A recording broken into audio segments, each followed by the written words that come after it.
BJ O'Neill here with the Business Coaching Success Podcast. So glad you're here, where I share with you strategies, tools, and tips to be able to grow your business coaching practice to six figures and beyond as a Christian business coach. Let's jump in.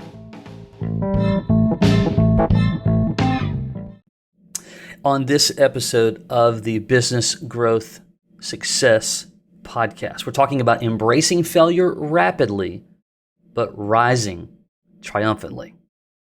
Let that sink in just for a second. Embracing failure rapidly, quickly, swiftly. Key word, embrace. In doing so, we rise triumphantly. So I encourage our coaches in our community all the time about, look, there's a level of challenges that we're going to face. We all know this. This is life. I think just from all of the noise that we can hear on the internet, we'll call it the internet, everything's about, making money quick. And while maybe that can be done, it's not a sustainable model in any business, certainly as a coach. So you're going to learn things. And the quicker that you learn them, but even before that, the quicker that you have an openness to understanding that there's going to be some just challenges. I have a friend of mine that says the term, you don't know what you don't know until you know, right? And sometimes that until you know part, there's no way to adjust. So a couple of things I want to share. I want to give you two specific areas that pertains directly about the process of growing a business coaching business. So we talk about embracing failure quickly. It just means that we're open to it. Bigger than that, though, is that once we're open to it, we understand it, we've experienced it, we modify and we change our behavior to rise triumphantly. In my experience, what I've discovered is that there is no embrace to the failure. It's oh my gosh, is a very negative view when something goes wrong. And then there's no adjustment to what we've learned. And then the mistake or the pain happens again. And you probably have heard the term. I know you have. What is it? You can't expect, I'll get my words out. You can't expect, how does that saying go? The point is, doing things the same over and over, expecting different results. That'll come to me in just a moment. Someone is listening right now going, is actually saying it out loud correctly, and I can't get my brain in gear to wrap my head around that idea. But the purpose is to adjust and to do it quickly so that you don't experience the pain again. So we talk about three areas that you will deal with as a coach to be successful. How am I going to find leads and prospects? How am I going to close them to become high-paying monthly clients? How am I going to coach them to results? I'm going to focus today on prospecting and closing. And I'm going to share with you what I've discovered are the kind of the bigger failures that happen that you can begin to at least have an idea of how to avoid as much of the pain as possible as you're building your coaching business, okay? So when it comes to prospecting, here are the three areas that you want to pay attention to, that you're going to have to make some adjustments, but you also need to embrace the fact that these are the areas that I might just have to shift around a little bit. I could trip, I could fail. It just depends. Number one is wrong message. And when I say wrong message, I'm just simply meaning that a lot of people don't think thoroughly enough about having a properly defined message when they're connecting with someone for the very first time. They don't know how to talk about them, meaning they're them as a strategist, as a coach. They don't know how to talk about the business. And so they're so informal about it that it just never goes anywhere. And you want to know why you don't build deeper relationships. That's going to be one that you want to embrace. Timing. We are so eager to get clients that there is a process and an art of the timing of building relationships, meaning some will go fast, some will go slow, but you have to be okay with that. Just because you want to expedite the conversation doesn't mean that they want to. It's about the timing of the prospect. And so how do you help with that? Well, the third thing is consistency. The one that has the most consistency. If you were to ask, hey, what's one of the number one things? It is absolutely consistency. Here's why. You could be mediocre with your message. If you're consistent with it, meaning that you've got repetition, repetition, repetition. As we talk about on this podcast, repetition is the bedrock of mastery. If you're repetitive, you still land the chance of building that relationship. If you have infrequency, in other words, it's just here and there, you have to be so solid with your message and what you're saying to develop that relationship well, to get them to the next step, which is to potentially close them. You can be so good with that. And clearly, I want you to be good with all of it. But my point is, even in general sales, the one who is more consistent than not will stand the chance of being more successful than the person who's inconsistent, even with a better message. I've seen it for 20 to 30 years of just being in entrepreneurship and sales and you name it. And there's no doubt, but most people, it requires a significant amount of discipline to be consistent. You need the right kind of tools, meaning these days a CRM, setting when you're going to follow up, and then it's that whole you're building the plan and you're going to work it. And so you have to make sure that you understand that you got to wrap yourself in consistency with the right message and be okay with timing, that some relationships are going to take longer than not. And so what do you embrace there? So as you are walking through those three things alone, clearly there's more to prospecting, but for time's sake, these are the bigger ones that you definitely want to make sure. You need to have an openness to say, okay, I'm going to work through building my message. I'm going to pay attention to and work through the timing, and I'm going to work through consistency. Because the failure will come in consistency. It's going to come on the days that you don't want to do it. It's going to come on the string of days where nobody's responding back to you. It's going to come on the days where, and you thought that relationship was just killing it, and there was camaraderie and chemistry, and all of a sudden they ghost you for weeks upon weeks. It's those days that, following the plan, you better adapt rapidly. In other words, embrace it quickly to rise triumphantly. If you continue just to do the same thing over and over to expect a different result, there, I did it. There, I found it. I found the message or the saying. You're just going to continue to, dig in a deeper hole. I hope that makes sense. The next one is the closing part of it. And there's multiple ways to close. We won't get into those things today. But here are the three things you need to pay attention to.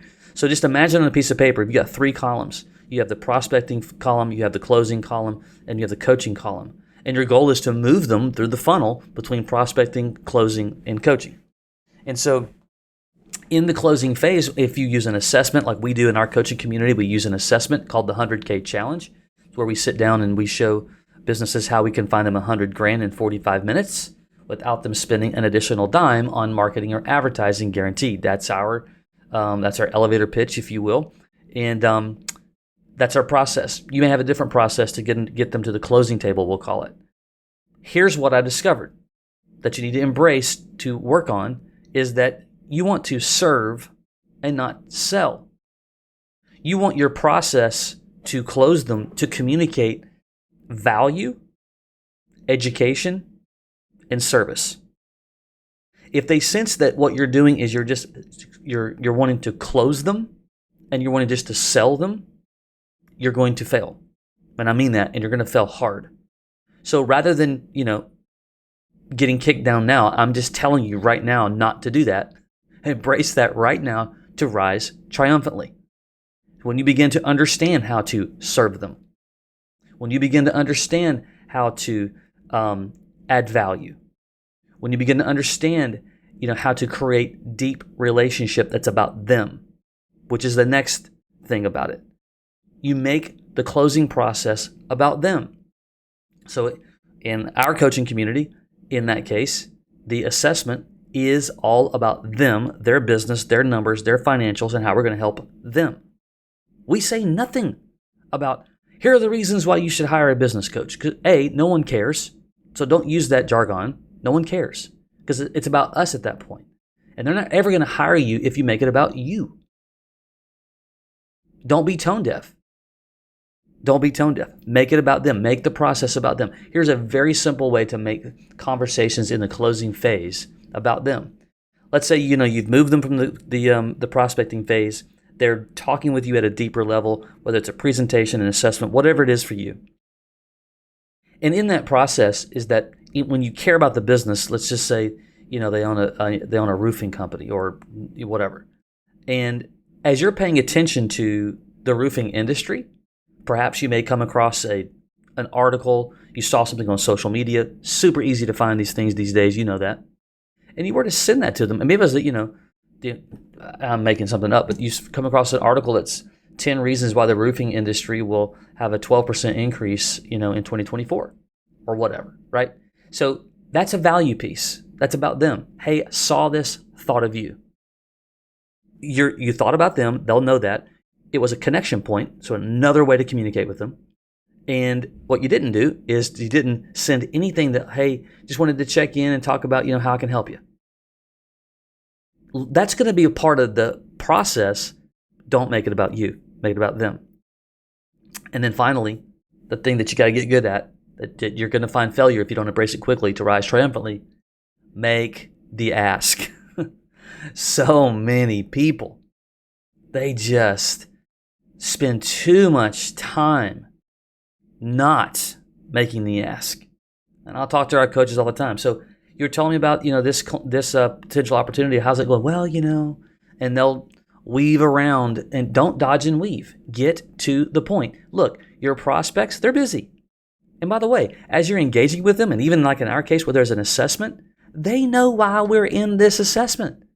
They know that what we do, they know that we're going to make an ask anyway. So just get to it. Now, yes, there's timing to it, for sure. There's a process, and you want to do it at the right step. But once you get to that step, make the ask. Go in and make the ask. You're too much time. There's a saying, a friend of mine said, time kills deals.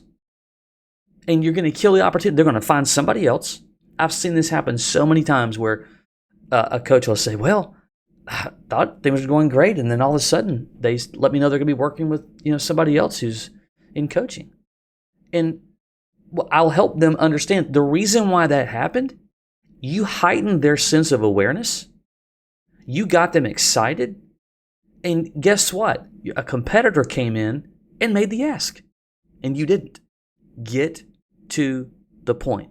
So there's some examples of where some of we make things challenging, and or challenges are going to happen organically on their own that you can begin to. You go back, if you didn't write these things down, listen to this again, write those down, and I'm telling you, you will have to make adjustments through those things and more. But embrace it. And those were just examples, but those are some of the bigger examples in building a coaching business. But embrace it. There's just too much noise around not wanting, imperfect action is a part of the solution of embracing failure. Meaning, it's okay. We don't want to be unprofessional and do things, just by the seat of our pants. But it's okay to take imperfect action and to expect some of that to not work and make adjustments. Lastly, as you're embracing, as you're making adjustments, and the adjustments seem to never work, and that might happen to you. It happens to some. It's happened to me before. You need help. You need a mentor or someone who can help you. I mean, come on. We can't sit here and act like we can just do everything on our own. Life's not, God took the rib out of Adam for a reason, so that he wouldn't be alone. So stop this nonsense about just being alone and not getting help. You might have to pay for the help. You might have to invest in yourself to pay for help when your changes aren't working. It's likely that you're going to come against that at some point in your career. Psalms 34:17 and 18 says, "The righteous cry out, and the Lord hears them. He delivers them from all their troubles. The Lord is close to the brokenhearted and saves those who are crushed in spirit." I believe that one of those ways that he does that is through others. So use some wisdom. I think sometimes if we were able to just be face to face with the Lord, he probably would say, "Can I just ask you a question? Why aren't you getting help? If what you've done, you've gone over and over again, it's not working. Why are you continuing to do something else and you're spinning around in a circle? Why haven't you reached out to someone?" Don't go in alone. I hope that makes sense to you, and I hope that adds value to you. If you're trying, maybe you're aspiring to be a coach. Maybe you're a believer. You're aspiring to be a coach. You don't know how to. How does that work? What's that look like? You're curious. Maybe you're on my email list. Maybe you've seen some other trainings from me, and you'd like. Yeah, I'd just like to know more. Very simple phone call we'll have, and we'll talk about that at a 50,000 foot level. You can decide for yourself if what you learn from our system is worth learning about. Okay, you can email me bj@bjoneal.com. You can drop me an email to say I'd like to learn more, and we'll connect, and we'll see how the system could work for you in helping you build a six-figure business coaching practice as a believer. All right. Hey, hope this added value to you. Take care.